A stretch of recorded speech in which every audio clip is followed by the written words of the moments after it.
Desde o início, nosso foco tem sido oferecer maior valor aos clientes.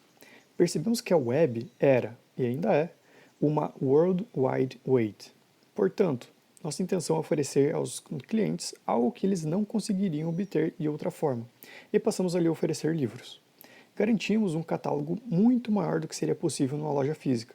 Hoje, nossa loja ocuparia 6 campos de futebol, e o apresentamos num formato em que as consultas sejam práticas e fáceis. Uma loja aberta 365 dias por ano, 24 horas por dia. Continuamos obstinados em aprimorar a experiência de compra e, em 1997, melhoramos substancialmente a nossa loja. Agora oferecemos aos clientes vale presente, compras com um clique e uma vasta quantidade de avaliações, conteúdo e opções de navegação e recomendação. Reduzimos drasticamente os preços, aumentando ainda mais o valor para o cliente. O boca a boca continua sendo a ferramenta mais poderosa para atrair novos consumidores, e somos gratos pela confiança que os clientes vêm depositando em nossa empresa. As compras recorrentes e o boca a boca combinados foram fundamentais para levar a Amazon à liderança de mercado na venda online de livros. O sucesso do ano passado é resultado do trabalho de um grupo talentoso, inteligente e empenhado, e tenho muito orgulho de fazer parte dessa equipe. Adotar padrões elevados em nossa estratégia para a contratação tem sido, e continuará sendo, o elemento mais importante para o sucesso da Amazon. Não é fácil trabalhar aqui. Sempre que entrevisto alguém, falo o seguinte: alguns trabalhos exigem longas jornadas, outros exigem intensidade, e há aqueles que exigem muito em termos intelectuais.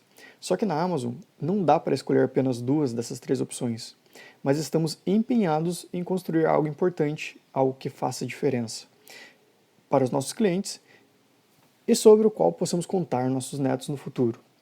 Não é uma tarefa fácil.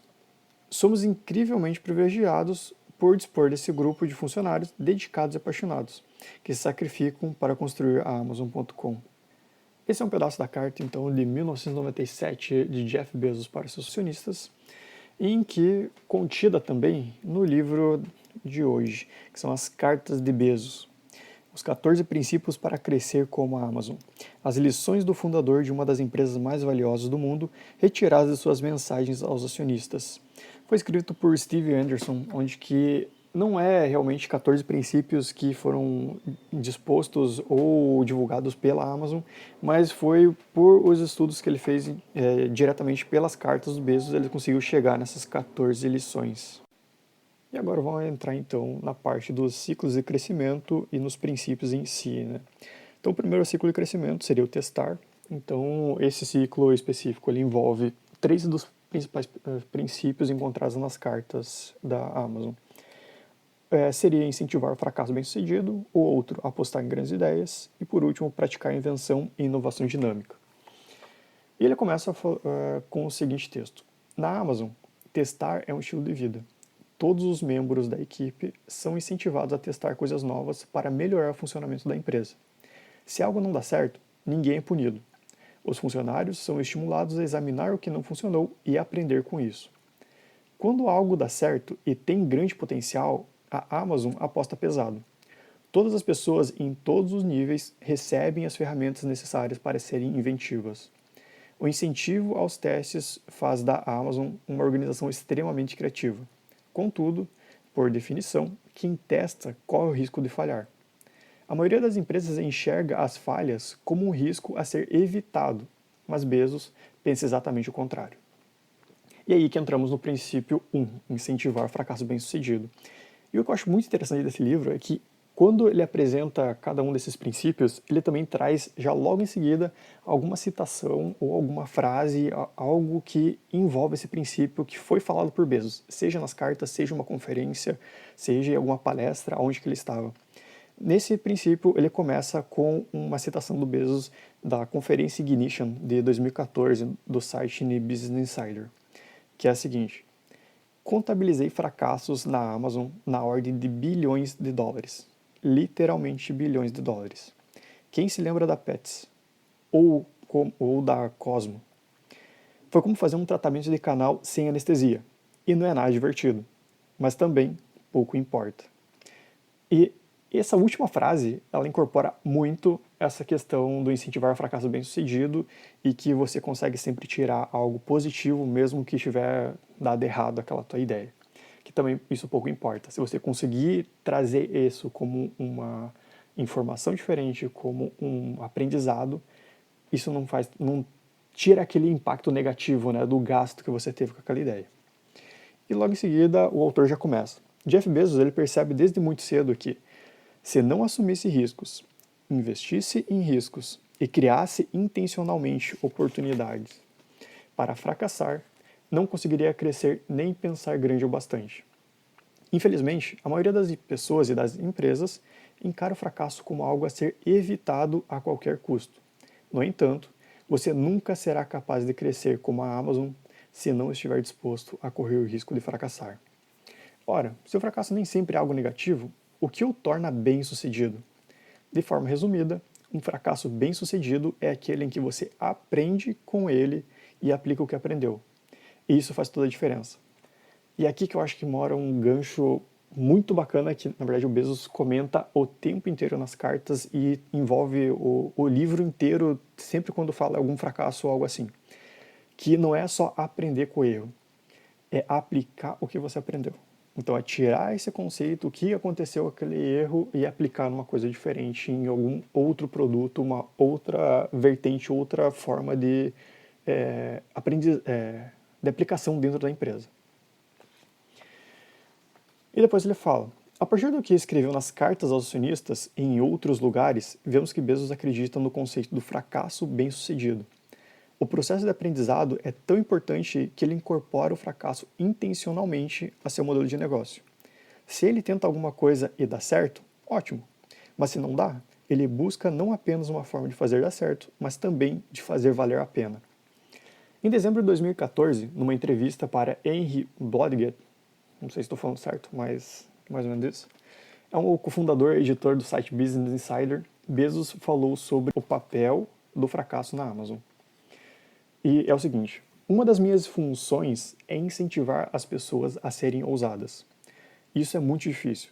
Experimentos são, por sua própria natureza, suscetíveis ao fracasso. Poucos grandes sucessos compensam dezenas e dezenas de outros que não deram certo. E aqui o autor entra. Em outras palavras, o Bezos, ele incorpora a experimentação em seu modelo de negócio, sabendo desde o início que muita coisa não vai funcionar. Bezos também acredita que o risco e o fracasso são essenciais para o crescimento de qualquer empresa. Em suas palavras, aí ele traz uma outra citação da conferência também Ignition de 2014. O que realmente importa é que empresas que não continuam experimentando, que não abraçam o fracasso, podem acabar numa posição desfavorável, quando a única saída é uma aposta desesperada no finalzinho da sua existência corporativa. Enquanto isso, as que se sobressaem são as empresas que fazem apostas desde o começo, até mesmo apostas grandes, mas não aquelas que põem em jogo a própria empresa. Não acredito nesse tipo de aposta. Isso só acontece no desespero. É a última coisa a se fazer. E isso daqui também incorpora porque a gente consegue interpretar de uma outra forma essa frase, essa forma dele de apresentar, né, esse assumir riscos e assumir riscos muito grandes. Porque ele, por aceitar assumir riscos constantemente, aceitar o fracasso, ele não coloca a empresa nesse desespero de ter que arriscar tudo para conseguir ser relevante de novo. Com esses pequenos erros, com esses pequenos testes que ele faz, ele consegue ver para onde está indo aquele teste, para onde está indo a empresa, aquele produto, e assim ele não se coloca na posição de ter que apostar a empresa inteira, apostar em algum produto ou alguma coisa que coloque em risco a empresa de modo geral, né? Colocando o risco de ruína, vamos dizer assim. E aqui entramos também no fracasso bem-sucedido como uma mentalidade para o sucesso que é apresentado aqui no livro. E o autor fala que, para que fique claro, fracasso não tem nada a ver com incompetência ou preguiça. A Amazon, por exemplo, tem intolerância à incompetência. Na empresa, o fracasso é esperado quando novas ideias ou novos caminhos são testados. Mas, por lá, todos precisam dar seu melhor e não se tolera nada menos que isso. Então, até ele levanta aqui uma pergunta final, né? O que esperar de uma equipe competente de mais de 600 mil pessoas e de um ambiente que estimula a experimentação de novas ideias sem medo? Então, o que esperar da Amazon se cada um de seus funcionários pode testar e melhorar o processo que está envolvido um pouquinho a cada dia? Isso, querendo ou não, se a gente for para pensar, você está melhorando a empresa todos os dias, todo mundo está conseguindo melhorar um pouquinho do que se fosse apenas um departamento ou alguém específico que estivesse ali para fazer essas correções. Um outro ponto que eu acho interessante, que no final de cada um desses princípios, o autor ele faz uma proposta, meio que incentivando as pessoas a pensarem um pouco nesses princípios, levando tanto para o âmbito pessoal quanto para suas empresas. E são basicamente 3 perguntinhas que ele leva para você fazer, seja para sua empresa ou no seu momento de vida. E aqui a proposta para esse princípio de incentivar o fracasso bem-sucedido são as seguintes. O primeiro, faça um inventário na sua empresa em relação à tolerância ao fracasso. Como a sua organização lida com o fracasso? O segundo ponto, quando foi a última vez que você usou um fracasso como estudo de caso para melhorar o seu negócio? E o terceiro, o que você pode fazer dentro da sua empresa para mostrar que o fracasso é uma oportunidade para aprender e melhorar? Então são 3 perguntinhas, onde assim, relativamente básicas para você se fazer e conseguir incentivar esse, vamos dizer assim, fracasso bem-sucedido, né, para você.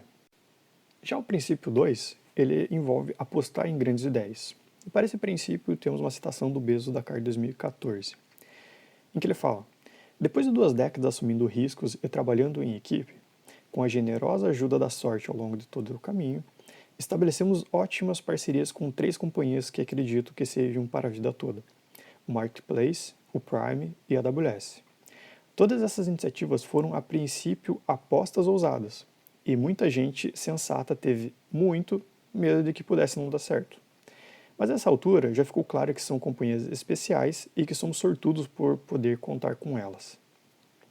Bom, o Marketplace da Amazon ele foi lançado em novembro de 2000 e teve uma ascensão meteórica. O percentual de vendas pelo Marketplace subiu de 3% em 99 para 58% em 2018.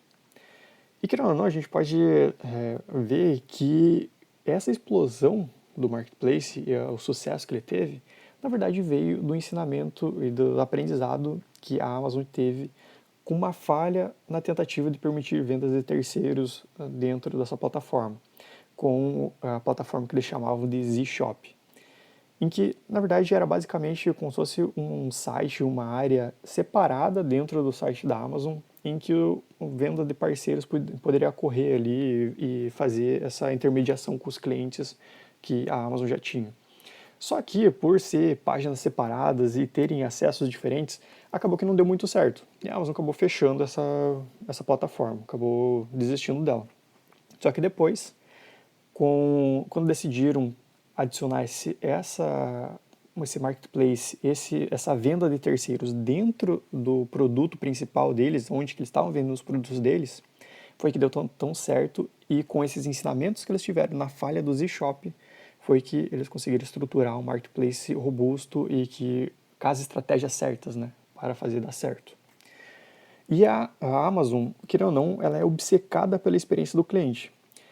E aqui até o autor ele fala: e se você quer ser um vendedor do marketplace dela, no caso da Amazon, né, precisa ser também, porque a empresa protege seus clientes a qualquer custo. Isso faz com que os consumidores se sintam confortáveis em comprar de terceiros no marketplace e protege o posicionamento da empresa, conquistando as duras penas.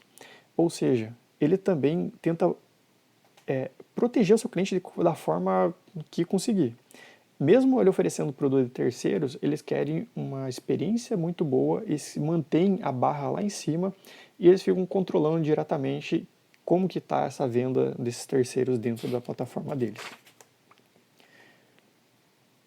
Uma das principais apostas que a Amazon fez logo cedo, e que foi algo que eles perceberam logo de cara, que seria necessário realmente, traz um impacto muito grande, principalmente nesse formato de negócio deles, é apostar no frete grátis. Em que ele comenta aqui: 8 anos depois de criar a Amazon na garagem de casas, Bezos se deu conta de que um dos maiores obstáculos para as pessoas comprarem online, né, era as despesas com frete. Então as compras online ofereciam muitas conveniências ali aos consumidores. Só que ainda tem essa questão do preço do frete muitas vezes ser impeditivo, muito alto. Bezos e sua equipe tinham uma ideia para vencer essa objeção: oferecer frete grátis para qualquer pedido acima de $25. Uma aposta alta para a Amazon. O frete não era barato, tampouco era um custo que a empresa pudesse controlar. Ela precisava pagar transportadoras, como FedEx, UPS e Serviço Postal dos Estados Unidos, que seria ali como se fossem as transportadoras que a gente tem aqui no Brasil e os Correios, né? O Serviço Postal dos Estados Unidos para entregar os produtos aos clientes. Se esses intermediários aumentassem seus preços, os custos da Amazon poderiam disparar.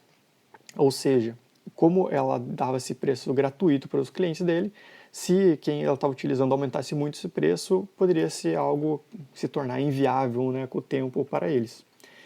Só que mesmo assim, a Amazon criou então o Super Saver Shipping, ou remessa econômica, o método de envio um pouco mais demorado para esses produtos. E exigia que o cliente fizesse uma compra de, no mínimo, $25 para ajudar a limitar os riscos.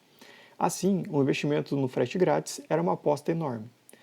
Ou seja, o que ele faz? Hoje já está meio que de praxe, né, as empresas fazerem isso. É colocar um valor fixo, para um limite, né, mínimo ali para a compra, para oferecer o frete grátis. Em que isso todo mundo hoje já tem uma noção e que acaba forçando, faz com que a pessoa acabe comprando vários produtos para conseguir atingir esse limite mínimo para conseguir o frete grátis.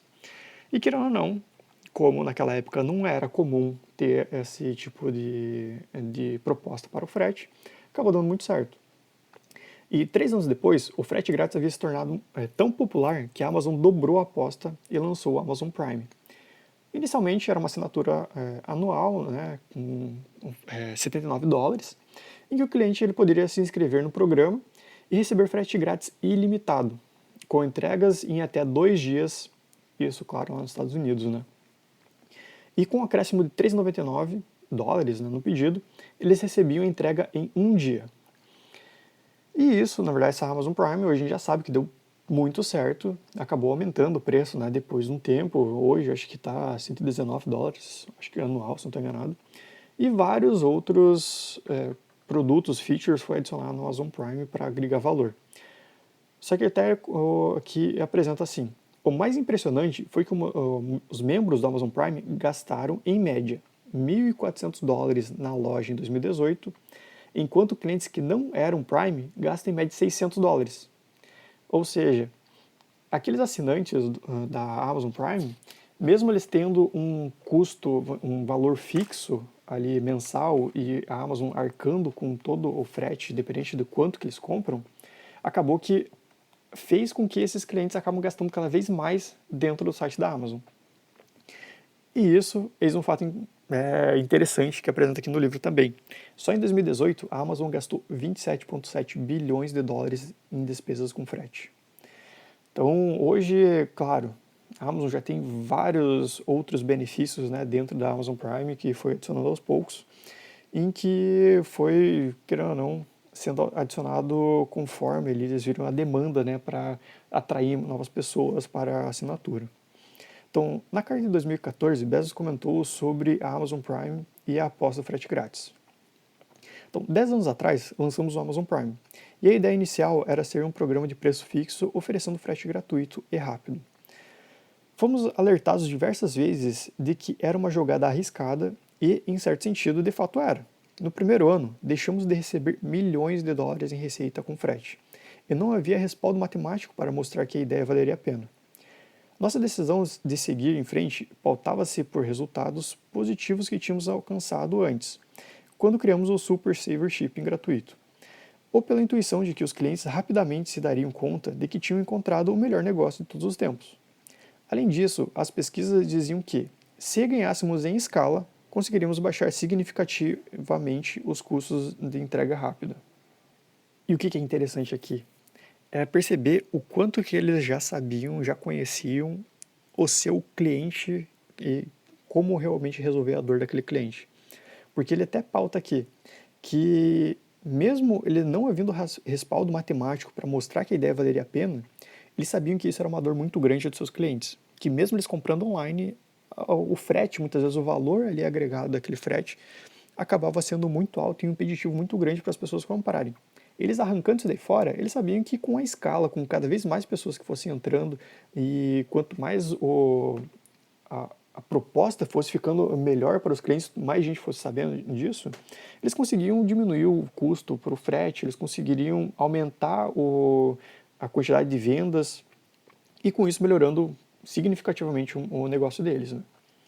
Outra aposta em potencial ali, que foi um potencial que hoje já se consolidou muito bem, foi a Amazon Web Service, ou AWS, né? Em que o mais interessante é que na carta de 2011 o Bezos fala o seguinte: todos os serviços da AWS são pagos conforme a utilização e transformam radicalmente despesas de capital em custo variável. É o esquema de self-service. Não é preciso negociar um contrato ou tratar com algum vendedor. Basta ler a documentação online e começar. Os serviços da AWS são elásticos, é fácil adaptá-los para negócios grandes e pequenos. Ou seja, eles já tinham, desde o começo, até a gente ver pelos outros produtos e serviços deles, essa noção que tem que ter a menor barreira de entrada possível para o seu cliente dentro desse produto. Então, eles já deixam esse serviço, da vez de ter que fazer ali um grande contrato, fazer esse bate e volta várias vezes ali com a pessoa, fazer negociação, eles fazem um negócio self-service, em que a pessoa vai lá, acessa, ele consegue já contratar o que ele precisa e começar a utilizar na hora. E o mais interessante é que Bezos, ele sempre exigiu que, para a Amazon entrar num novo mercado, era preciso que apostas atendessem a determinados critérios e passassem por alguns testes. Bom, em 2014, ele disse o seguinte: uma oferta de negócio ideal apresenta pelo menos 4 características. Os clientes a adoram, tem potencial de alcançar um tamanho considerável, tem ótimo retorno de capital e é duradoura, com o potencial de perdurar por décadas. E aí que entramos agora na história, né, como surgiu, como que eles pensaram nessa questão da AWS. Em 2003, num retiro para executivos, os diretores da Amazon foram convidados a fazer um exercício para identificar as principais competências da empresa. Eles sabiam que podiam oferecer uma ampla seleção de produtos. Eram bons em atender e despachar os pedidos, mas à medida que foram analisando a própria organização mais a fundo, se deram conta de que também tinham se tornado muito bons na tarefa de administrar um centro de processamento de dados confiável, escalável e eficiente em termos econômicos. Como a Amazon é um negócio de margens muito baixas, os centros de processamento de dados e os serviços criados por eles tinham que ser extremamente enxutos e eficientes. Isso que eu acho muito interessante, porque eu estava lendo até um artigo esses tempos atrás, acho que semana passada, em que um funcionário até da Amazon, que ele estava em contato diretamente com o Bezos nessa época, ele sempre falava que ele conseguia tirar informações de textos que várias pessoas estavam lendo, só que ele tem uma interpretação totalmente diferente, ele conseguia enxergar coisas diferentes no mesmo texto que todo mundo está lendo e ninguém está conseguindo ver. E ele comenta até nessa questão da AWS que, se eu não estou enganado, eles estavam numa conferência em que teve a palestra de um CEO de uma empresa de software, em que estava falando sobre produtividade, como que ele estava alocando seu tempo, né? E ele falou que, até esse CEO, na apresentação dele, ele fala que, basicamente, eu acho que era 1/3 do tempo dele, 2/3 do tempo dele naquela época, ele estava utilizando basicamente em apagar fogo e em melhorar a eficiência dos servidores e desse processamento de informação da empresa. Porque eles estavam crescendo numa grande escala, estavam atingindo uma escala muito grande, tendo muitos clientes, só que com isso estava criando fogo o tempo inteiro. E ele estava o tempo inteiro batendo cabeça com isso, conseguindo fazer essa escala. E aí ele comenta, esse funcionário do Bezos, que quando eles estavam saindo dessa palestra, eles começaram a conversar sobre, né, essa questão, e foi aí que Bezos falou para ele: olha, eu acho que a gente consegue aproveitar a nossa estrutura como a gente está hoje, extremamente bem desenvolvido nessa questão aí, que a gente consegue escalar muito rápido esse processamento, a gente conseguiu, acho que, desenvolver um produto para escalar esse centro de distribuições para outras pessoas, para outras empresas. E foi mais ou menos aí que eles tiveram esse insight para desenvolver a AWS. Claro que envolveu outros fatores também, mas foi uma história bem interessante de um dos funcionários da Amazon. E ao falar nas apostas que a Amazon fez aí em todos esses produtos, podemos falar que eles apostam, vamos dizer assim, pouco em grandes ideias. Então, a maior lição a ser tirada da forma como a Amazon aposta em grandes ideias é que, mesmo quando uma ideia tem muito potencial, Bezos começa apostando baixo, ao menos em termos relativos. Na questão do frete grátis, a Amazon começou a testando serviços gratuitos com o Super Saver Shipping para pedidos acima de $25.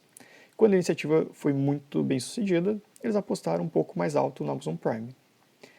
Querendo ou não, tem aquela mentalidade muito de MVP, né? De startup quando está começando. Então, testou, viu que estava dando certo com algo menor, vai inteirando, vai adicionando novas features conforme for tendo a adesão. E a gente vê isso também no Amazon Prime, né? Com o tempo foi sendo adicionado várias outras features dentro, além desse frete gratuito dentro dessa assinatura. E como basicamente esses três grandes negócios da Amazon que deram muito certo, né? Então, Marketplace, Prime e AWS, chamaram muita atenção, foram algo que cresceram absurdamente, são empresas dentro de uma empresa, sempre tem ainda aquela questão de qual seria a próxima grande aposta e sempre teve esse questionamento para o Bezos. E uma das que nunca saiu, nunca saiu da pauta, sempre foi feita para ele, desde muito cedo, foi em relação à expansão para lojas físicas, porque eles começaram como se fosse uma loja online, né? Então, Bezos ele até comentou isso na carta de 2006. Antes de falar especificamente sobre o assunto, ele resumiu a estratégia de negócio ali da Amazon. Ele começa assim: na escala atual da Amazon, plantar sementes que se transformarão em novos negócios relevantes exige alguma disciplina, um pouco de paciência e uma cultura de incentivo. Nossos negócios já estabelecidos são jovens árvores bem enraizadas. Estão crescendo, desfrutam de altos retornos sobre o capital e operam em segmentos de mercado muito amplo. Essas características estabelecem expectativas elevadas para qualquer novo negócio que possamos iniciar. Antes de investir o dinheiro de nossos acionistas no novo negócio, precisamos nos convencer de que a nova oportunidade é capaz de gerar os retornos de capital que eles esperavam ao investir na Amazon.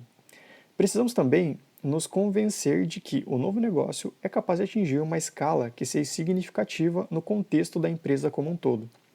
Além disso, precisamos acreditar que a oportunidade está num ramo cujas necessidades não estão sendo bem atendidas e que temos as habilidades para levar ao mercado diferenciações relevantes, voltadas ao cliente. Sem isso, é improvável conseguir escalar esse novo negócio. E aí Bezos ele imediatamente já passa ali para o assunto das lojas físicas. Sempre me perguntam, quando vocês vão abrir lojas físicas? Nós resistimos a essa oportunidade de expansão. Ela só passa em um dos testes, envolvendo aqueles 4 critérios, né, que eu comentei anteriormente. O tamanho potencial de uma rede de loja física é animador. Contudo, não sabemos como fazer isso com pouco capital e alto retorno. O mundo do varejo físico é um negócio restrito e antigo, já bem atendido. E não fazemos ideia de como construir uma experiência na loja física para nossos clientes que seja significativamente diferenciada. Claro, isso temos que lembrar que foi na carta de 2006 onde que ele falou, né, sobre esses pontos. Que ele ainda, querendo ou não havia descoberto como fazer isso de uma maneira consistente com os critérios que ele já usava para avaliar esses negócios. E ele estava, querendo ou não, esperando o momento certo para assumir o risco de uma forma inteligente, que envolve a questão de assumir riscos e como assumir esses riscos que não afetem diretamente ou impactem negativamente na empresa. Hoje, claro, a gente já sabe, né, de que eles investiram na questão das lojas Amazon Go, em que é uma inovação totalmente diferente do que a gente já tinha visto ou que era utilizado, né, nas outras lojas, em que basicamente você não tem caixa. Você vai lá, tira o produto da prateleira e já consegue sair com ele andando e consumindo da porta. E é descontado diretamente no seu perfil lá da Amazon, no seu cartão. E também teve a aquisição da rede Whole Foods lá, que foi uma aquisição relativamente alta, né, para a questão da Amazon, que eles pagaram 13,4 bilhões de dólares pela rede. E o Bezos na carta de 2014, mesmo assim, ele ainda fala sobre essa quarta grande aposta, né, em que ele fala o seguinte: o Marketplace, o Prime e a Amazon Web Services são 3 grandes ideias. Temos sorte de contar com eles e estarmos determinados a aprimorá-los e incentivá-los. tornando-os ainda melhores para os clientes. Contem também conosco para trabalhar duro em busca de uma quarta ideia. Já temos algumas candidatas em vista. E como prometemos cerca de 20 anos atrás, continuaremos fazendo apostas ousadas. E com isso o autor já entra na proposta dele ali para incentivar você a pensar diferente em relação a essas apostas e grandes ideias, né, para trazer para você, para o seu âmbito pessoal e para a sua empresa. O primeiro questionamento que ele levanta é: quando foi a última vez que você apostou numa ideia grande de verdade?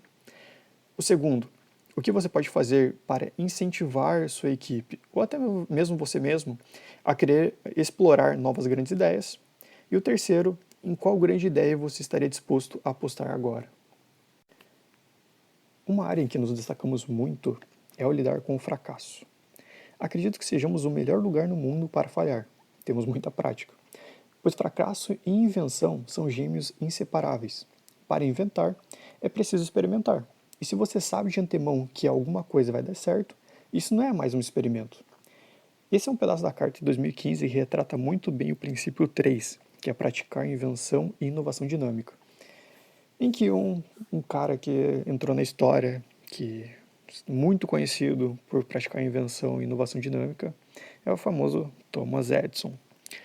Quando falamos em Thomas Edison, a maioria das pessoas pensa no inventor da lâmpada. Embora seja verdade que ele recebeu o crédito pela invenção da lâmpada, ele na verdade foi responsável por criar os filamentos que tornaram a lâmpada economicamente viável para o mercado convencional.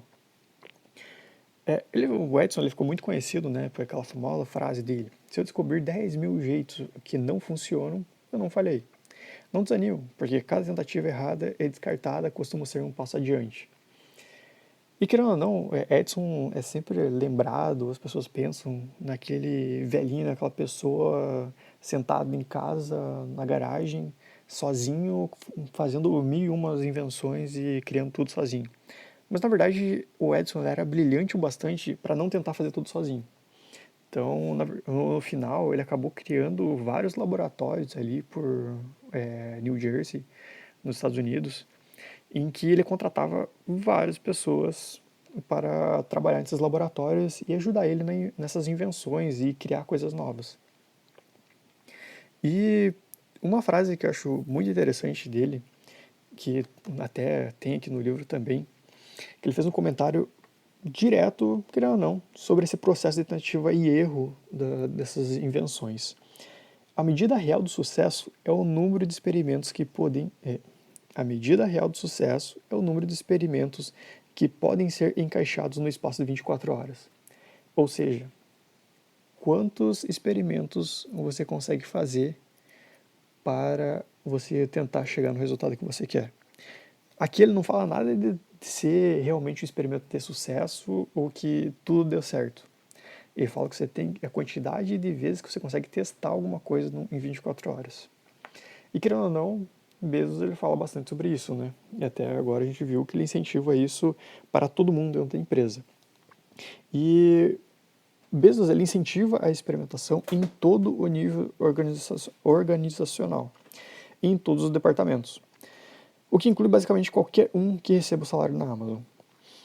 Mas qual a diferença entre invenção e inovação? As duas estão relacionadas, mas a invenção pode ser definida como a criação de algo novo, seja um produto, seja a implantação de um processo pela primeira vez. Já a inovação, ela ocorre quando alguém aperfeiçoa ou contribui de forma significativa para um produto, serviço ou processo já existente. Tanto a invenção quanto a inovação, ele exigem uma cultura, um ambiente, uma mentalidade que torne isso daí possível. E em 2021, falando especificamente sobre o Kindle, o Bezos nos deu ali uma pista sobre sua maneira de pensar. Que ele fala: os amazonianos estão voltados, que é a forma que ele chama, né, os funcionários da Amazon, eles estão voltados para o futuro, com inovações radicais e transformadoras que criam valor para milhares de autores, empreendedores e desenvolvedores. A invenção já se tornou algo instintivo dentro da Amazon. E, ao meu ver, o ritmo de inovação da equipe vem inclusive aumentando. Posso lhe garantir que isso é muito revigorante. Um valor central na Amazon é que a invenção e inovação dinâmica significam que todos estão em busca de melhorias o tempo todo. E isso gera um impacto enorme quando a gente leva a escala da Amazon e a escala de diferentes possibilidades que podem ser aplicadas para melhorar o processo. Então lembra que a Amazon, na verdade, ele tem tudo desde um centro logístico para a concentração de produtos, desde a questão do site e do desenvolvimento interno.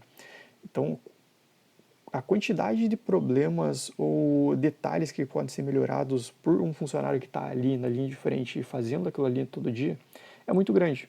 Então a produtividade pode aumentar muito se você deixa a responsabilidade diretamente com cada um dos funcionários e não especificamente com uma equipe, né, uma pessoa responsável internamente.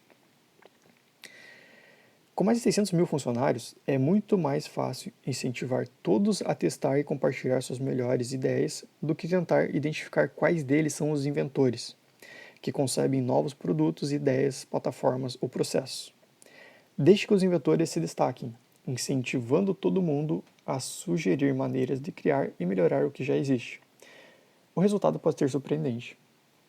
Uma entrevista que eu acho sensacional do Jeff Bezos, que é engraçada, acho que é bem conhecida já, todo mundo já deve ter visto, que é bem do início da Amazon, em que ele comenta na entrevista com, putz, eu vou falar o nome dele errado, David Rubenstein, do Bloomberg. É uma entrevista de 2018, tem até aqui no livro, em que ele fala o seguinte, dá pra gente ver especificamente essa questão de invenção dinâmica e que pode ser coisas bestas, coisas simples assim do dia a dia para ajudar naquele processo específico. Em que ele falou: eu estava empacotando umas caixas ajoelhado no chão e tinha mais alguém ajoelhado ao meu lado. Estávamos trabalhando e aí eu disse: sabe de uma coisa? A gente precisava de umas joelheiras. Isso está acabando com os meus joelhos. Então o cara falou: a gente precisa é de mesas para empacotar. E eu fiquei em choque. Era a ideia mais genial que eu já tinha ouvido. Ou seja, não precisa ser aquela ideia mirabolante de tecnologia, um produto totalmente novo. É pequenas ideias, pequenas mudanças que ajudem a melhorar a produtividade e acelerar aquele processo que está sendo feito. Isso impacta diretamente na produtividade da empresa e nos números da empresa. E é o que a gente pode tirar muito, eu acho, desses ensinamentos, principalmente esse específico, que eu acredito que pode ser até uma filosofia já bem difundida, já muita gente deve ter falado sobre isso, que fala que hoje em dia o maior risco que a maioria dos negócios assume é não assumir risco suficiente, é não colocar aquela ideia, aquele ponto específico, aquela mudança específica em prática. A Amazon ela vem fazendo o que as empresas inventivas fazem. Elas experimentam e testam para ver o que funciona melhor para seus clientes e o que pode aprimorar a experiência do consumidor. Então, testes atrás de testes, o que pode ser feito melhor. Também eles comentam aqui no livro rapidamente sobre o famoso Lab 126, o laboratório de invenção da Amazon, né? Que é um laboratório meio que secreto onde que saíram as grandes invenções, seja o Kindle, a Alexa, o Echo, vários desses produtos que hoje são bem conhecidos da Amazon, em que basicamente, até curiosidade, o nome, né, Lab até 1 até 26 é por causa da setinha que tem embaixo do logo da Amazon, que vai do A até o Z, né? Então, o 1 representa o A e o 26 seria a letra Z no alfabeto. Em que esse laboratório é basicamente algo em que quando eles têm uma grande ideia, algo que eles acham que vai impactar muito no modelo de negócio deles ou na forma que eles estão gerando valor, algo extremamente novo para seus clientes. Então imagina o Kindle, o impacto gerado pelo Kindle, pela Alexa. Então quando é algo totalmente diferente, que eles sabem que vai demorar mais tempo, eles meio que incubam dentro desse laboratório para assim ser desenvolvido lá junto com um time específico, né? E aí terminamos esse princípio com a seguinte proposta do autor, para você praticar a invenção e inovação dinâmica, seja na sua vida ou com o seu negócio.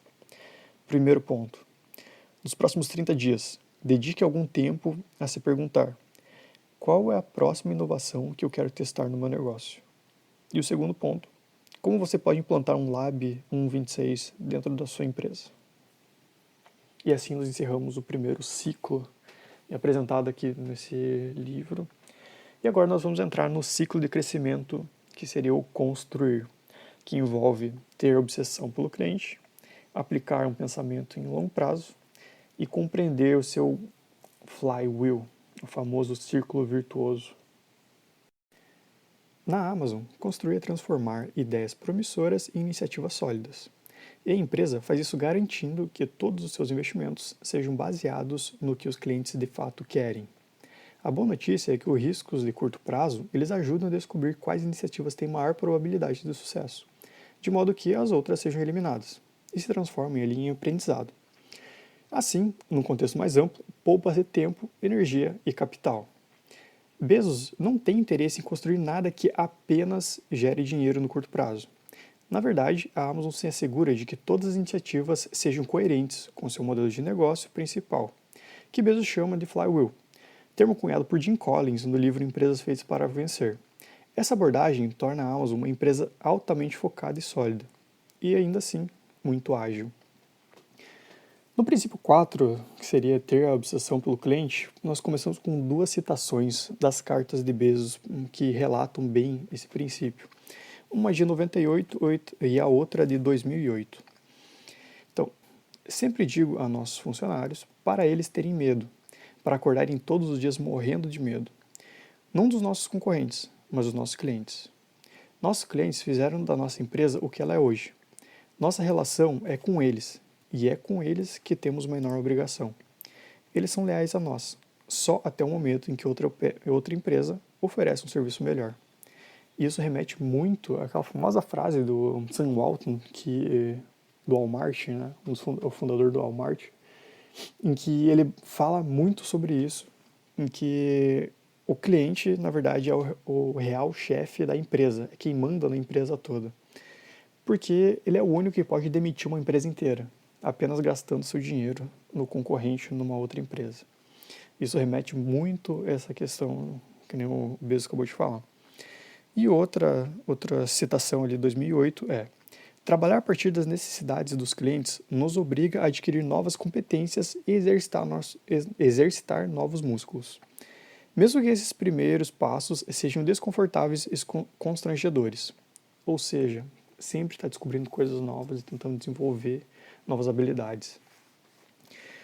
E uma das coisas que engloba muito essa questão é a icônica logomarca lá da Amazon, em que ela exprime aquele sorrisinho, né, que vai ali da seta, que entrega, vamos dizer assim, que eles chamam do sorriso na porta dos clientes, né, que é o objetivo deles.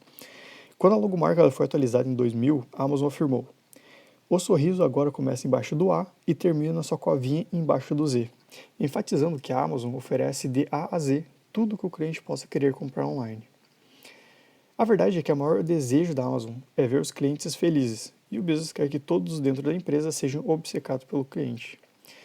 E obsessão mesmo é a descrição clínica do foco muito além do normal. E, portanto, a palavra obcecado costuma ter uma conotação negativa no vocabulário do dia a dia. Significa passar dos limites, chegando a um extremo. Só que é exatamente nessa medida que Bezos quer que todos dentro da empresa se preocupem com a necessidade dos clientes. E é tanto que até essa obsessão pelo cliente virou um dos princípios de liderança para seus líderes, seus funcionários internos, em que até eles colocam assim, que o ponto de partida dos líderes é o cliente. Eles trabalham com determinação para conquistar e manter sua confiança. Líderes estão atentos à concorrência, mas sua obsessão é pelo cliente. Para se tornar um negócio obcecado pelo cliente, é preciso entrar na mente deles. Considere perguntar o que eles realmente querem. Para algumas perguntas, você talvez já consiga dar uma resposta, imaginando o que aquele cliente quer. Mas só terá certeza quando a informação vier direto da fonte, ou dos dados dessa fonte. Quase todas as empresas dizem que se importam com o cliente. Basta ver o clichê que muitas adotam: o cliente tem sempre razão. Mas a retórica vazia, né, desse clichê é bem diferente de uma obsessão proativa pelo cliente. O cliente tem sempre razão é uma ideia reativa, pois sugere que aos funcionários que atendam às exigências dos clientes que chegam até a empresa com alguma questão, ou seja, já aconteceu algum problema. Com essa ênfase, né, nos clientes, os funcionários da Amazon conseguem manter o foco nas soluções, não nos problemas. Bezos quer estar sempre na frente, quer resolver os problemas antes que eles aconteçam, ou seja, quer evitar que sua equipe faça besteiras em primeiro lugar. Isso é uma das partes, acho que, mais importantes apresentadas no livro aqui em relação a essa questão de equipes e funcionários. E a Amazon, ela criou até pilares da experiência do cliente para como padronizar, né? E o que eles realmente esperam dessa experiência do cliente. E são três, né, os principais, que é o preço baixo, a melhor seleção e entrega rápida e conveniente. E ele até falou sobre isso, né, na carta 2008, em que ele fala: no nosso negócio de varejo, temos a firme convicção de que os clientes valorizam preços baixos, ampla seleção e entrega rápida e conveniente. Acreditamos que essas necessidades continuarão estáveis ao longo do tempo. É difícil imaginar que daqui a 10 anos os clientes possam vir a querer preços mais altos, uma seleção pior e entrega mais demorada. Nossa crença na solidez desses pilares é o que nos dá a confiança necessária para investir no seu fortalecimento. Sabemos que a energia que entregamos hoje continuará pagando dividendos por um longo tempo. Ou seja, ele encontrou que são os principais pilares, não apenas da experiência do cliente, mas o core business deles, que é o que realmente vai fazer com que a empresa se diferencie e o que realmente impacta o cliente final deles. Só que para eles descobrirem o que realmente os clientes querem, eles também estruturam ali 5 perguntas que a Amazon sempre faz quando está querendo pensar num novo produto, uma nova forma de atender o cliente, seja ela qual for. A primeira pergunta é: quem é o cliente? A segunda: qual é o problema ou a oportunidade que o cliente traz? Terceira: qual é o principal benefício para o cliente? Quarta: como saber do que o cliente precisa? E quinta: como é a experiência do cliente? Ou seja, ele quer entender ao todo, né, a fundo, o que está acontecendo, e são as perguntas, na verdade, básicas que hoje toda startup ou toda empresa que está começando a desenvolver um produto acaba se fazendo, né? E quando a gente fala em entendimento do cliente como uma extensão dessa obsessão do cliente, a Amazon, ela quer que o cliente seja capaz de resolver o problema por conta própria, ou que a empresa perceba automaticamente que é um problema e o resolva sendo proativa, sem que ele precise ser transferido várias vezes ali no seu atendimento.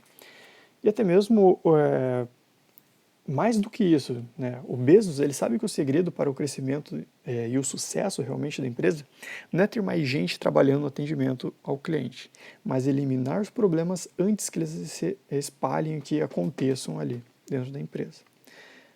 Outro exemplo ali dessa obsessão: nas ligações ou nos chats online de atendimento, em vez de seguir cegamente ali aquele checklist padronizado, ali o roteiro que tem, os atendentes eles são autorizados a fazer tudo o que for possível para atender o cliente da melhor maneira que for. Isso lembra bastante aqui no Brasil o atendimento no Nubank, que até a Cris Junqueira, né, que é uma das founders, que ela falou que ela ficou responsável por essa questão do atendimento ao cliente desde o início, que eles sempre deixaram dar o maior o atendente, ele sempre teve autorização para fazer o atendimento de uma forma muito mais proativa, da forma que ele quer, do que em parte de script realmente, né, ali da mensagem. E isso foi criando aqueles famosos wows, né, em que eles enviam brindes ou formas de compensar aquele cliente pelo problema, ou fazer um atendimento de uma forma muito mais humanizada ou que impacte diretamente aquele cliente. E outro princípio que a Amazon incorpora a tudo que ele faz realmente em relação a essa questão de nunca parar de fazer perguntas e a sua obsessão pelo cliente, é que eles estão sempre se perguntando o que impede o cliente de fazer negócio com a gente. Então, o que é os impeditivos para aquele cliente virar realmente um cliente frequente para a gente ou sempre comprar com a gente. E já vimos que o exemplo ali principal, um bom exemplo disso, né, aquela questão do frete grátis. onde que eles atenderam logo de cara quando conseguiram desenvolver um programa, né, específico para o frete grátis. Só que uma dessas questões até de como eles procuram esses problemas que possam acontecer diretamente, ou como que eles podem encontrar esses impeditivos para as pessoas fazerem negócio com eles, é onde envolve também a automatização que eles fazem em relação ao que está acontecendo, como está a experiência do cliente. E Bezos ele falou até na carta de 2012. Nós construímos sistemas automatizados que descobrem em quais ocasiões oferecemos uma experiência abaixo dos nossos padrões aos clientes e depois, proativamente, lhes oferecemos um reembolso. E até tem aqui no livro o conto aqui, né, o Henry Bloodgate, lá da Business Insider, que até li uma outra parte de uma entrevista de Bezos que ele fez antes com esse Henry, em que ele descreve muito bem essa questão da automatização e como que a Amazon atende esses problemas que possam acontecer proativamente. E uma questão, até ele comenta aqui, vou tentar resumir rapidamente, em que ele fala que ele alugou um filme lá no início do streaming da Amazon Prime, que na verdade era para ele fazer a pesquisa para um artigo lá específico que ele estava querendo escrever. E ele já estava meio que esperando mesmo que, como era no início e tudo mais, podia ter vários problemas em relação ao vídeo, travar, algo assim. E ele assistiu o filme, teve algumas travadinhas, alguns problemas, mas seguiu em frente, conseguiu atender a expectativa dele e foi. Só que o que surpreendeu ele foi que no dia seguinte ele recebeu um e-mail da Amazon que falava o seguinte: Olá, percebemos que você teve problemas na reprodução do seguinte vídeo alugado pelo sistema Amazon Video On Demand, Casablanca. Pedimos desculpas pelo inconveniente e lhes concedemos um reembolso no valor de R$ 2,99. Esperamos revê-lo em breve. Equipe Amazon Video On Demand. Ou essa questão, que eles conseguiram direto descobrir que teve um problema em relação a esse vídeo, travou um pouquinho, ou algum problema em relação à banda, mesmo que poderia ser um problema específico até mesmo da pessoa, né? Eles já foram lá e deram um reembolso para a pessoa, porque imagina o impacto disso, dele receber isso apenas diretamente ali no seu e-mail, de conseguir, em que eles conseguiram perceber esse problema e ser proativo, e mesmo antes de ele sequer reclamar ou sequer ser surpreendido por essa questão. E isso envolve muito essa questão do além do esperado, atender muito além do esperado os seus clientes. E a última frase do Bezos na carta de 2012 chama atenção, porque ele fala o seguinte: a gana de fazer com que o cliente diga um uau mantém o ritmo acelerado da inovação, que envolve bastante essa questão de como resolver os problemas antes da reclamação ou que aconteça diretamente com o cliente final. E para esse princípio, a proposta aqui do autor do livro sobre ter a obsessão do cliente e como você pode tentar aplicar isso no seu dia a dia, são 3. O primeiro, essa seguinte pergunta: pare agora e faça uma descrição por escrito do seu cliente típico, né, o seu bom cliente que frequenta a sua empresa, o seu produto. Quais são as 3 ou 4 características principais que ele possui? Quais são os maiores problemas enfrentados por ele que você pode ajudar a resolver? O segundo ponto: o que você pode fazer hoje para melhorar a experiência do seu cliente com a sua empresa? E 3, desafie a sua equipe a aprender e apresentar toda semana uma nova ideia para servir ao cliente com excelência, custe o que custar. Princípio 5. Aplicar um pensamento de longo prazo. Acreditamos que uma medida fundamental do nosso sucesso será o valor que criamos para os acionistas no longo prazo. Essa é uma citação que ele traz logo na carta 97, na primeira carta que Bezos escreveu. Então já dá para a gente ver que esse pensamento de longo prazo ele já vem desde quando ele entrou na Bolsa de Valores, do início ainda da empresa. E na mesma carta ele também coloca: estamos empenhados em construir algo importante, algo que faça diferença para os nossos clientes e sobre o qual possamos contar para os nossos netos no futuro. Ou seja, não é apenas pensar daqui 5, 10 anos. O pensamento dele é como podemos deixar uma marca realmente contar para os nossos netos, contar para o nosso futuro, né? Os familiares e todo mundo que a gente tem contato, o que está acontecendo, o que aconteceu. E tem no livro aqui uma frase que apresenta muito essa questão do pensamento do longo prazo do Bezos, que é: seja um bom antepassado para os futuros donos e funcionários do seu negócio.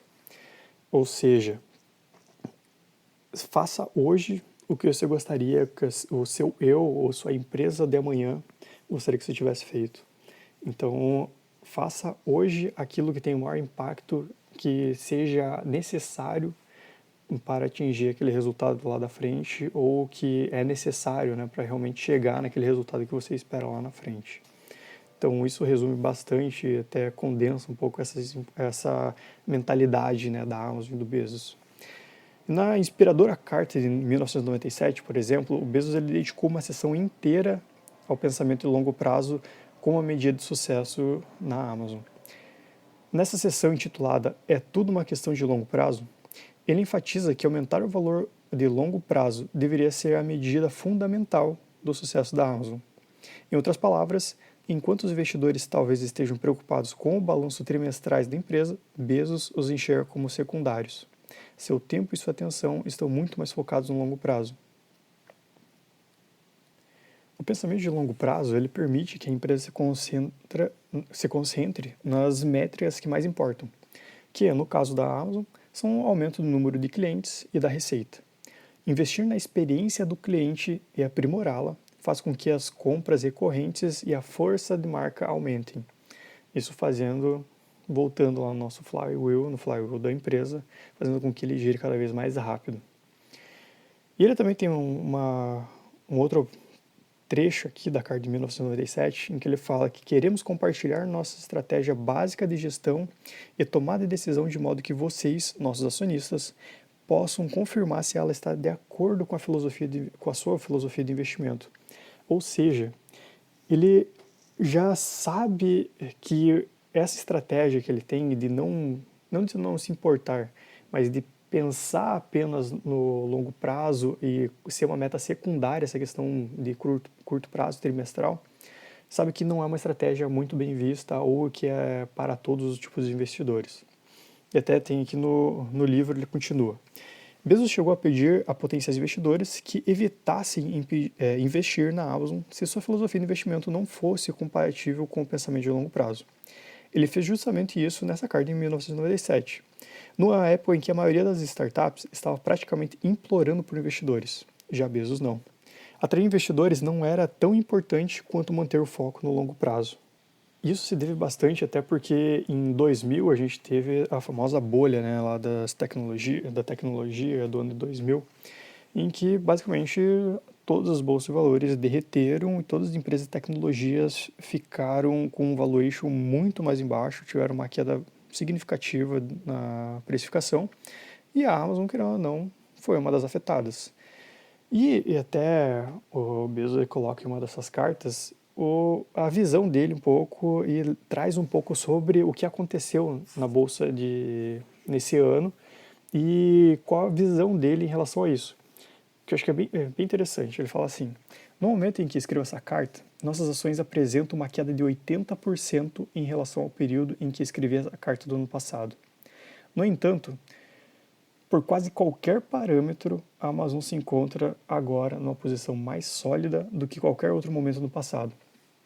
Aí ele lista aqui vários pontos, vários KPIs e métricas, né, que ele acompanha, que o mercado também acompanha, para mostrar que realmente a Amazon estava muito mais sólida, muito mais saudável do que no ano anterior, mesmo assim pelo medo que gerado, né, nas bolsas americanas, caiu 80% as ações. Então eles não estavam realmente preocupando com a saúde da empresa, era mais aquele medo que englobou todas as empresas que envolviam, que estavam ligadas à tecnologia. Então um dos exemplos aqui, ele colocou: atendemos 20 milhões de clientes no ano de 2000, enquanto que em 99 foram 14 milhões. As vendas passaram de 1,6 bilhões de dólares em 99 para 2,7 bilhões no ano de 2000, ou seja, subiu quase 1 bilhão de dólares em um ano. E o prejuízo operacional pro forma caiu para 6% das vendas no quarto trimestre do ano 2000, enquanto que em 99 esse percentual foi de 26%. Ou seja, ele link aqui traz vários pontos, vários desses capítulos mostrando que realmente a empresa estava muito mais sólida, estava muito mais saudável e estava crescendo num ritmo bem acelerado, só que mesmo assim não estava sendo analisado, não estava sendo visto pelos investidores. E ele termina com o último ponto que ele coloca: e o mais importante de tudo, nosso foco incansável no cliente se refletiu na pontuação de 84 no índice de satisfação do cliente americano. É a pontuação mais alta já alcançada por uma empresa de serviços em qualquer setor. Ora, se a empresa está numa posição mais sólida hoje do que no ano atrás, por que o preço das ações está tão baixo em relação ao ano passado? Como diz o famoso investidor Benjamin Graham, no curto prazo, o mercado de ações é uma urna eletrônica. No longo prazo, é uma balança. É evidente que muita gente estava votando na Amazon no boom de 99 e poucos a estavam pesando. Somos uma empresa que quer ser avaliada criteriosamente e com o tempo nós seremos.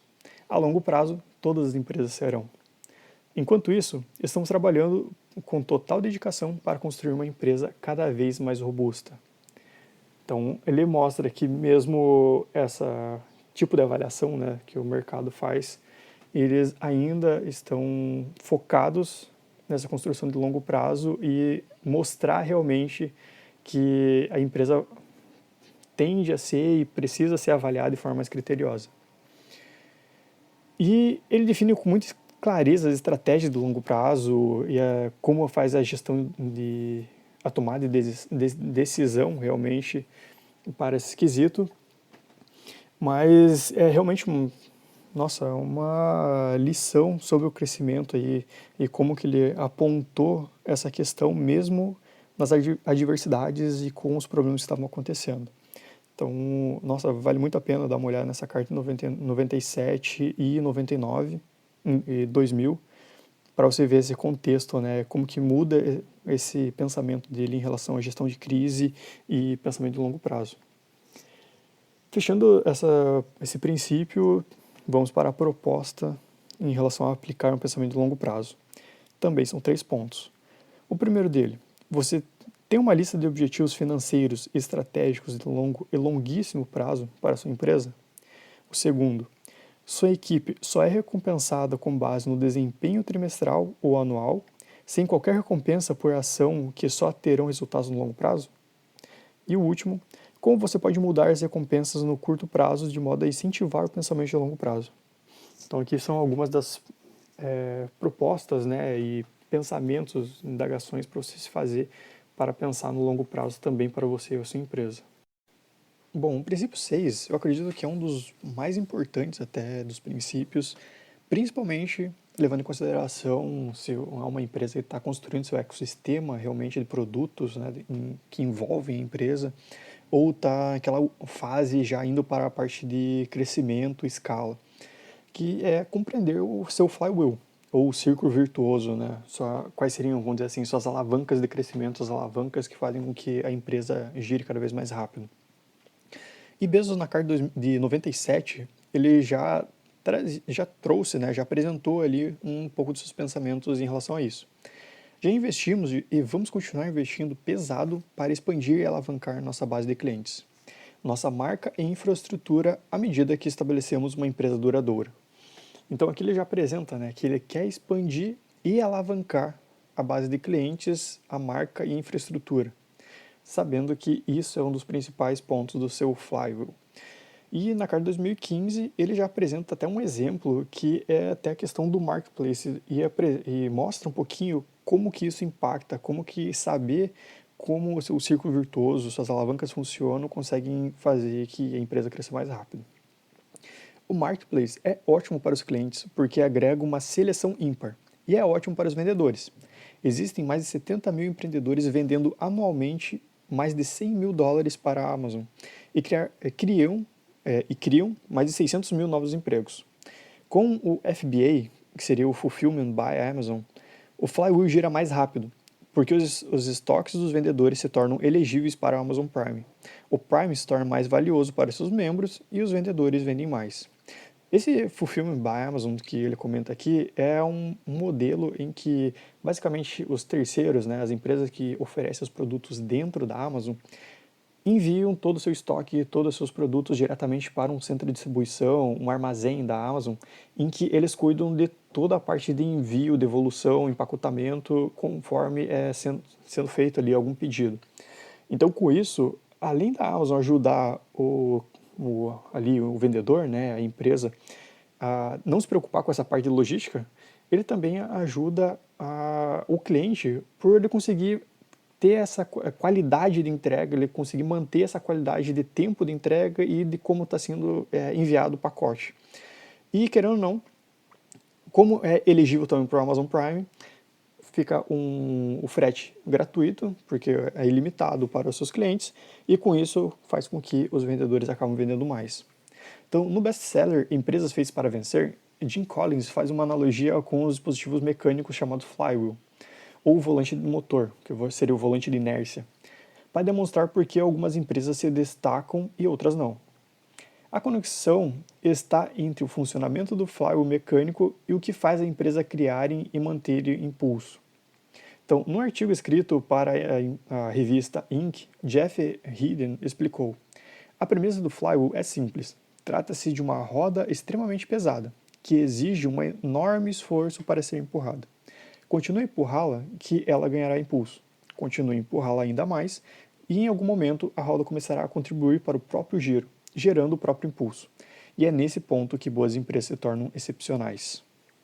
Um bom exemplo seria aquelas portas giratórias, né, que hoje ainda se encontra em alguns bancos, em que basicamente quando você entra, ela é muito pesada, quando ela está parada, você tem que fazer uma certa força para ela começar a empurrar, só que depois que está andando, fica bem fácil de você simplesmente com um toque fazer com que ela acabe girando mais e acabe indo para frente. E a essência desse conceito é que, antes de tudo, as empresas precisam entender em qual direção querem seguir. Em seguida, elas precisam entender quais atividades são alinhadas com esse objetivo. E pode funcionar como os raios de um volante ali, os raios de uma roda. Para isso, todas as atividades têm que empurrar o negócio na mesma direção. Pouco antes ali de Collins publicar seu livro, em 2001, Bezos o convidou para ir até a Amazon. Ele queria ali que ele ajudasse a entender como funcionava esse volante de inércia da empresa e identificar quais seriam as atividades ali que ajudariam a empresa a girar mais rápido, acelerar cada vez mais. E o principal motor, o motor que eles queriam que acelerasse e o que eles queriam que ser o foco da Amazon é crescimento. Então eles desenvolveram quais seriam as alavancas que fossem acelerar esse crescimento da Amazon. E são 4 os principais. Que a gente pode analisar que, independente de onde você começar, ele acaba gerando impulso para esses outros raios, que assim faz com que ele acelere cada vez mais. A gente pode começar então por experiência do cliente. A experiência do cliente é basicamente quanto mais eles deixam intuitivo ou fácil de utilizar para o cliente final, para fazer as compras, mais vai chamar atenção, porque o cliente ele sabe que ele sempre consegue fazer a compra de forma rápida, fácil e atender tudo o que ele precisa lá naquele site. Um exemplo até, não sei se foi a Amazon que começou, mas foi uma das primeiras, foi aquela questão da compra com um clique, em que fica registrado todo o seu cartão de crédito, todas as informações, consegue com um clique comprar o que você precisa no site. Então, só que melhorando a experiência do cliente, você consegue gerar mais tráfego, porque a pessoa fala uma para outra, fica sabendo, ou compra uma vez e acaba sempre voltando na empresa porque sabe que a experiência lá dentro, o atendimento é bom. E com isso, se você tem cada vez mais tráfego no teu site, ali, do seu produto, você acaba atraindo mais vendedores, no caso da Amazon, porque eles sabem que tem muitas pessoas que acessam o site todos os dias, todos os meses, que vai gerar mais vendas para eles. Tendo mais vendedores, querendo ou não, dentro do site da Amazon, eles criam uma seleção maior de produtos. Então, quanto mais produtos também eles possuem dentro do seu site, eles, querendo ou não, melhora a experiência do cliente. Então, a gente consegue analisar que, independente de onde você começa, você está melhorando a seleção, está melhorando o número, o tráfego realmente para o seu site, está melhorando a quantidade de vendedores, você acaba ajudando a empurrar um pouco mais rápido, aí a alavancar um pouco mais rápido esse motor de crescimento da Amazon. Só que também tem outros dois pontos que fazem melhorar a experiência do cliente e melhorar essa questão de aceleração do crescimento da Amazon. Que uma seria, quanto mais eles reduzem a estrutura de custos que eles possuem para a empresa, eles conseguem diminuir mais ainda o preço para oferecer para os seus clientes. Com o preço mais baixo, eles melhoram a experiência do cliente, porque o cliente sabe que lá eles conseguem encontrar com um preço mais acessível.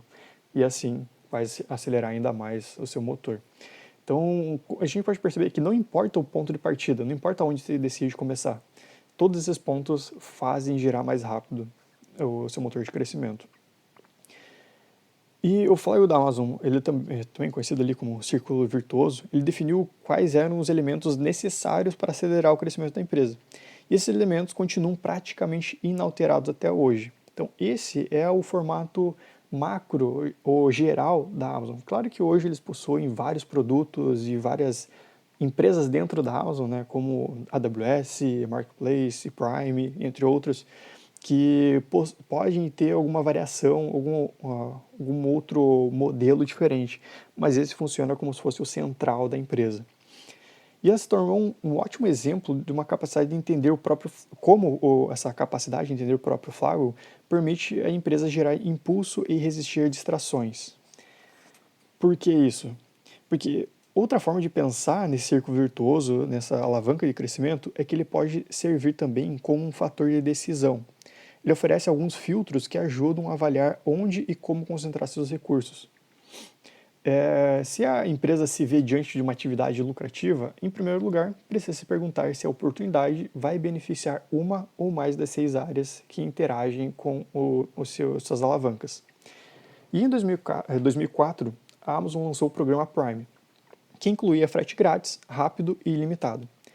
Bezos ele foi alertado inúmeras vezes que era uma ideia arriscada, mas ele tinha plena noção de que o programa iria aperfeiçoar a experiência do cliente, atrair mais tráfego e agregar mais conveniência. Ou seja, 3 elementos do flywheel da empresa. Então, tá vendo que como saber aonde apostar e saber aonde colocar suas fichas, tu consegue também acelerar o flywheel e consegue avaliar realmente aonde colocar suas fichas? Para quem quer aprofundar um pouco mais, estudar um pouco mais como se funciona para a estruturação, eu recomendo muito que leia o livro de Collins, do Empresas Feitas para Vencer. Ele também tem um estudo em 2019, intitulado Vencedoras por Opção, em que também é muito bom, vale muito a pena uma ler para ajudar, né, a identificar como que seria a estruturação do seu flywheel. E para esse princípio, também temos as propostas do livro para como compreender o seu círculo virtuoso, né? Então, esses são 3 pontos, 3 perguntas a se fazer para estruturar a nossa empresa. O primeiro, o que está no centro do flywheel da sua empresa? Então, no caso da Amazon é crescimento, mas da sua? Necessariamente não precisa ser crescimento, pode ser outras vertentes. Então, o que seria na sua empresa? Segundo ponto, quais são as atividades ou fatores chaves que fazem seu flywheel girar? Quais são essas alavancas? O que você consegue empurrar, independente de qual ordem que seja, que consiga gerar esse momento, né? E o terceiro, de que forma esses fatores reforçam uns aos outros, fazendo seu flywheel girar ainda mais. Bom, esse livro eu vou dividir em 2 etapas. A primeira etapa agora, que acabou de escutar, foi a do ciclo de crescimento de testar e construir, em que passamos por 6 princípios, né, básicos aí, que nós conseguimos encontrar dentro das cartas e das entrevistas e tudo mais sobre o Bezos.